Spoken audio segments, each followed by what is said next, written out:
I'm generally pessimistic about the future of freedom in this country, but after reading some recent reports from Washington, there may be a ray of hope.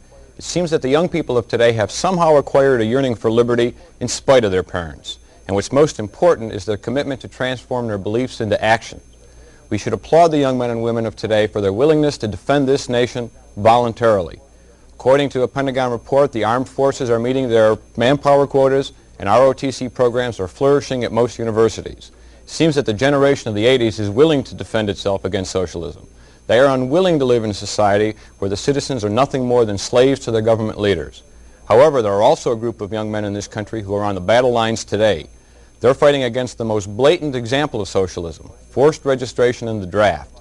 According to a recent estimate, 30% of our male population have refused to register with the Selective Service. These heroic young men face the threat of personal abuse and even imprisonment. Most of them recognize the need for a strong national defense, but they too are unwilling to live in a society where the citizens are nothing more than slaves to their government leaders. Now, many adults out there who have their heads in the 60s and the 70s will criticize our young adults for enlisting in the military, while those adults who have their heads in the 40s and 50s will probably prosecute the young men who refuse to register with the Selective Service. But luckily, there are still a few of us out here who have our heads on straight. And we encourage and commend both groups for their personal commitment to individual liberty. This is John Zdanowicz for 530.